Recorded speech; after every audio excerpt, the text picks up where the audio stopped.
Rick, how you doing? Good morning. Oh.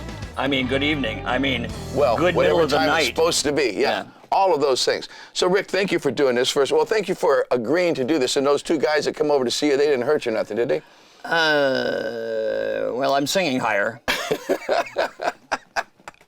We've been laughing. We've been laughing all day. We're just getting started on this stuff, and we're too dumb to quit.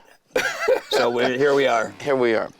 So, Rick, we were talking in there earlier about producers and about, you were talking about how George Martin was, you just think, was just the greatest musician and producer. And great human being, too. Yeah, what did you learn from him? Like, I learned a lot from him. I learned, musically, he would let you speak your mind, and he would listen. It's like, he doesn't need to listen to me, but he did. You know, he liked the creative process of the whole thing, and he liked, well, maybe this...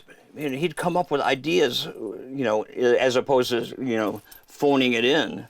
You know, he was hands-on the whole time. And so was Jeff Emmerich. It was Jeff Emmerich who was the engineer on the Beatles records, too. So Jeff worked with you and George Martin at the same time? Oh, wow. That's incredible. Yeah. I was just so impressed. You know, that as a rock band, you guys, to me, were the poppiest rockin' band. You know, like there's rock bands that try to be popular. You guys weren't too bad either, you know. No.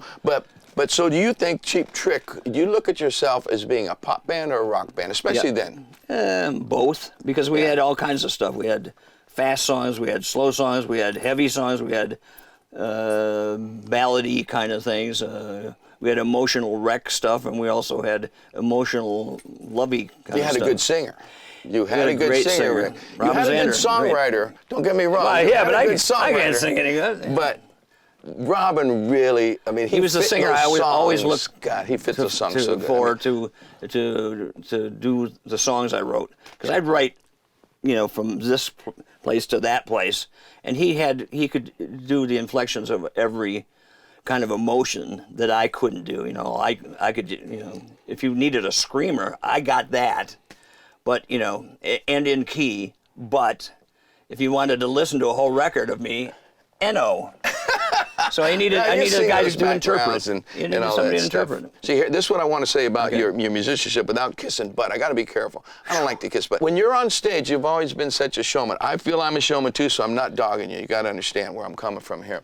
But it's like, you know, you're there batting picks into the audience, flipping in here, in your mouth. You know, you're doing this, taking the guitar, holding it, and it's a guitar solo. I never liked to watch guitar players that were so into themselves that they're like, you know, they're just tuning. You know, it's like, you know, it's like, and they don't look at the audience. I always like to look at the audience. The audience, 99% of the people want to be playing in the band. They don't want to be in the audience. So, you know, about 10% are happy to be in it. You know, but it's like everybody, yeah, I could do that. And so I enjoy the audience. So I try to write songs where I don't have to look at the guitar. Well, they're not that way, buddy. Let me tell you, some of them chord changes, I'll be going, huh? Wait a minute. Well, not after you learn them or you write them. Who are some guitar players you look up to? Who? Jeff Beck is my favorite of all time. Absolutely. I sold him his second Les Paul in 1968. You didn't give it to him? Yeah, I did. It was $350. And now here's one for $200,000 here. So, yeah, I gave it to him. I wanted a 6-neck guitar that spun like a roulette wheel. I thought, you know, if you're going to be stupid and ridiculous, let's be really ridiculous. Was strong and all that. You wanted that. I still play it. Oh, stop! But I used to be 2 inches taller. Stop! Too. Exactly. Okay, Fender or Gibson? Yes, they're both good, both great. I got both. Picasso Fender, Gibson, Hamer, Picasso Gretsch. or Dolly? I have Picasso, so Dolly is hello, Dolly. You know, I don't know. Beatles or the Stones? I like the Beatles. Well, liar, liar, pants on fire. I don't have a Stones shirt. I always liked the Stones' attitude and the musicianship of the Beatles, but I liked I saw the Stones here in Chicago at Erie Crown Theater when they came up. The stage comes up out of the floor and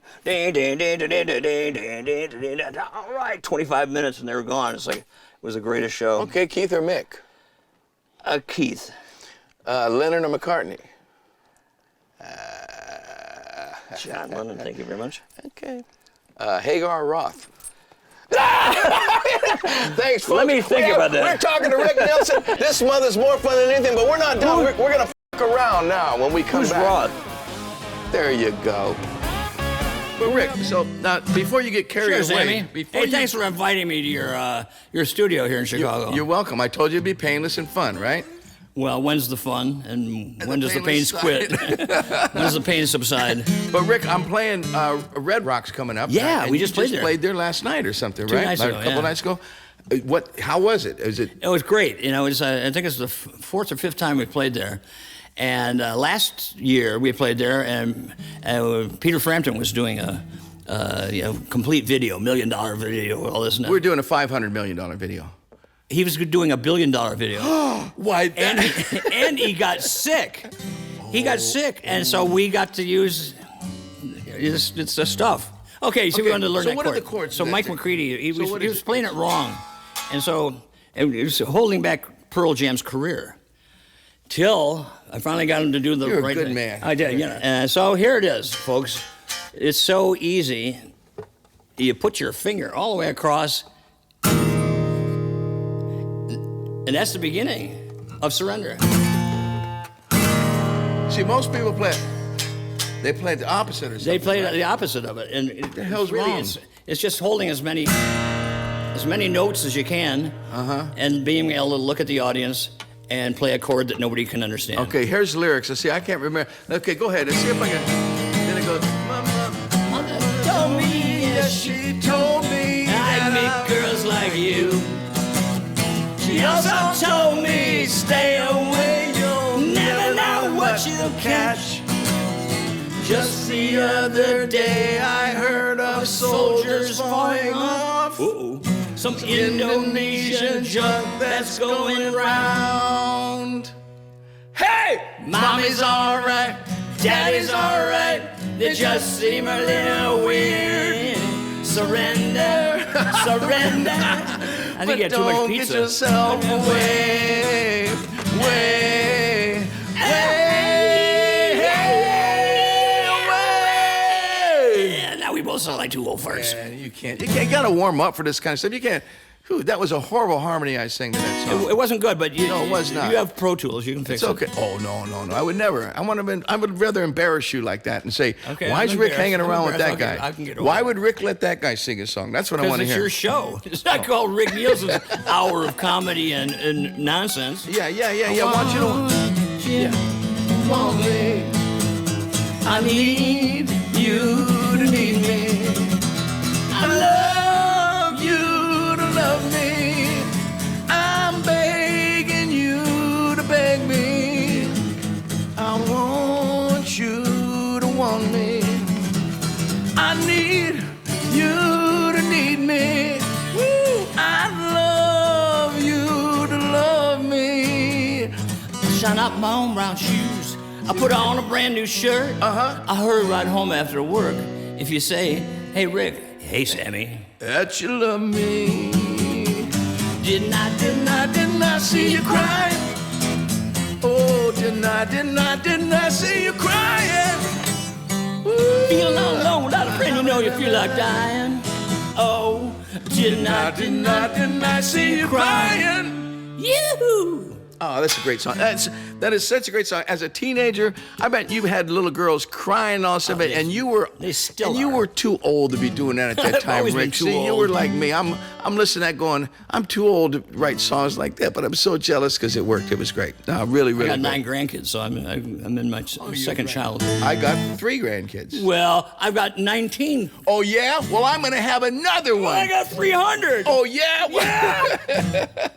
Thanks, everybody. 9 is enough. It's a wrap. Sammy Rick Hagar, how Nielsen, about my that, new folks? best friend, this Sagittarius Capricorn cuss mother. Boop, boop. December boop. 22nd.